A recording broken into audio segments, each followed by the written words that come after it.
ഫെബ്രുവരി 5 തിങ്കളാഴ്ച. മാർക്കോസ് 6:53 മുതൽ 56 വരെ വാക്യങ്ങൾ.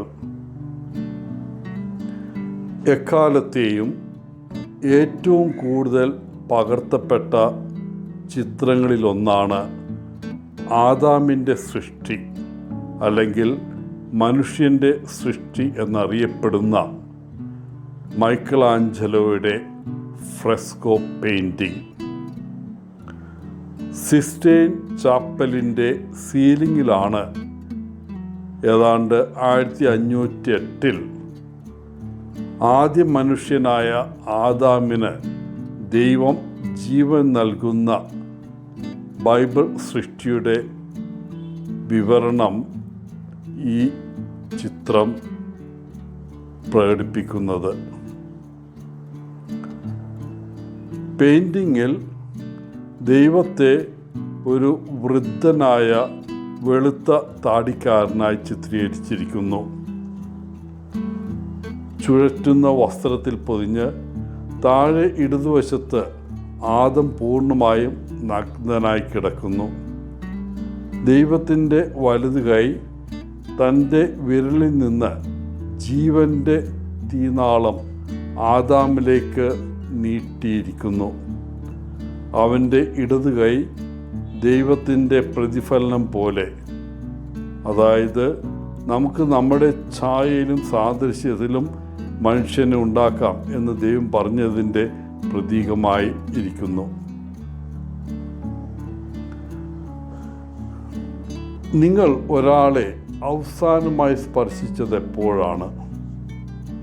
കൂടെ താമസിക്കാത്ത ഒരാളെ. ജോലി സ്ഥലത്ത് ഒരു പുതിയ സഹപ്രവർത്തകനുമായി നിങ്ങൾ കൈകുലുക്കിയോ? ഒരു എസ്കലേറ്ററിൽ നിങ്ങളെ കടന്നു പോകുമ്പോൾ ആരെങ്കിലും നിങ്ങളുടെ കൈമുട്ടിൽ തട്ടിയതിന് ക്ഷമാപണം നടത്തിയോ? സ്പർശനം എന്നത് നമ്മൾ ഏറ്റവും നിസ്സാരമായി കരുതുന്ന ഒരു ഇന്ദ്രിയമാണ്. പക്ഷേ അതില്ലാതാകുമ്പോൾ നമുക്കതിൻ്റെ വേദന മനസ്സിലാകും. നാം അനുഭവിക്കുന്ന ഇല്ലായ്മയുടെയും ഉപേക്ഷിക്കലിൻ്റെയും വികാരങ്ങൾക്ക് മനഃശാസ്ത്രജ്ഞന്മാർ ഒരു പദം ഉപയോഗിക്കുന്നു. ത്വക്ക് വിശപ്പ്, അല്ലെങ്കിൽ സ്കിൻ ഹങ്കർ എന്നാണ് അതിൻ്റെ പേര്.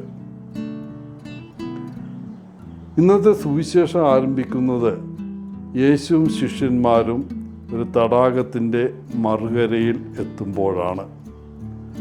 അവർ ബോട്ടിൽ നിന്ന് ഇറങ്ങിയപ്പോൾ അനേകം ആളുകൾ രോഗശാന്തിക്കായി യേശുവിൻ്റെ അടുക്കൽ വരുന്നു.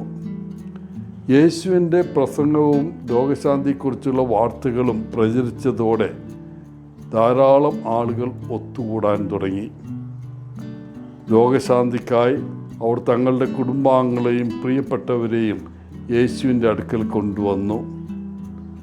യേശു സ്പർശിച്ച എല്ലാവരും സുഖം പ്രാപിച്ചു എന്നാണ് മാർക്കോസ് എഴുതിയിരിക്കുന്നത്. പ്രിയപ്പെട്ടവരെ, ഇന്ന് യേശു നമുക്ക് പ്രത്യക്ഷപ്പെട്ടാൽ നമ്മൾ എങ്ങനെ പ്രതികരിക്കും? നാം അവനെ അന്വേഷിച്ച് നമ്മെ സുഖപ്പെടുത്താൻ യേശുവിനോട് ആവശ്യപ്പെടുമോ? നമ്മൾ ആഗ്രഹിക്കുന്ന രോഗശാന്തി എന്താണ്? അതോ സുരക്ഷിതമായ അകലത്തിൽ നിന്ന് യേശുവിനെ വീക്ഷിക്കുകയായിരിക്കുമോ ചെയ്യുക? അതിന് കാരണം ഒരുപക്ഷെ ഭയവും, അല്ലെങ്കിൽ നമ്മെ തന്നെ അയോഗ്യതയോടെ കാണുന്നതും സംശയവും ലജ്ജയും ഒക്കെ ആയിരിക്കാം. യേശുവിനെ സമീപിക്കുന്നതിൽ നിന്നും അവനോട് നാം ആഗ്രഹിക്കുന്നത് ചോദിക്കുന്നതിൽ നിന്നും നമ്മെ തടയുന്നത് എന്താണ്? നമുക്ക് എല്ലാവർക്കും രോഗശമനം ആവശ്യമാണ്. നമ്മുടെ ജീവിതത്തിൻ്റെ പല മേഖലകളിലും അത് ആവശ്യമാണ്. വൈദ്യശാസ്ത്രത്തിലെ വിദഗ്ധർ പോലും അറിയാത്ത അസുഖങ്ങൾ ചിലരെ അലട്ടുന്നുണ്ട്. മറ്റു ചിലർക്ക് മാനസിക പ്രശ്നങ്ങളുണ്ട്. വേറെ ചിലർ വൈകാരികമായി തളർന്ന ഭാരത്താൽ വിഷമിക്കുന്നു. അവരെല്ലാവരും ശാന്തിക്കായി കാത്തിരിക്കുകയാണ്. യേശുവിൻ്റെ കാലത്ത് ജീവിച്ചിരുന്നവർ, അവിടുത്തെ നേരിൽ കാണാൻ സാധിച്ചവരും സൗഖ്യം പ്രാപിച്ചവരും ഭാഗ്യവാന്മാരാണെന്ന് നമ്മൾ പറയും. എങ്കിലും യേശുവിൽ വിശ്വസിക്കുന്ന നമ്മളും ഭാഗ്യവാന്മാരാണ്. കാരണം യേശു ജീവിച്ചിരിക്കുന്നു. ഈ നിമിഷത്തിലും നമ്മുടെ ആവശ്യങ്ങൾ നിറവേറ്റാൻ അവൻ സമീപത്തുണ്ട്.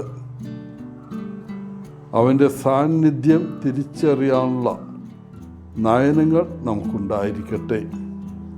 മാത്രമല്ല, അവൻ്റെ രോഗശാന്തി ശക്തിയിൽ നമുക്കും അതേ വിശ്വാസം ഉണ്ടായിരിക്കട്ടെ. അതിനാൽ നമ്മെ സ്പർശിച്ച് സുഖപ്പെടുത്താൻ നമുക്ക് യേശുവിനോട് അപേക്ഷിക്കാം. കൂടാതെ മറ്റുള്ളവരുടെ രോഗശാന്തിക്കുള്ള ഉപകരണങ്ങളുമാകാം. എല്ലാവർക്കും നല്ല ഒരു ദിനം ആശംസിച്ചുകൊണ്ട് ഒത്തിരി സ്നേഹത്തോടെ പോളച്ചൻ CSSR ഫ്രം കേരള.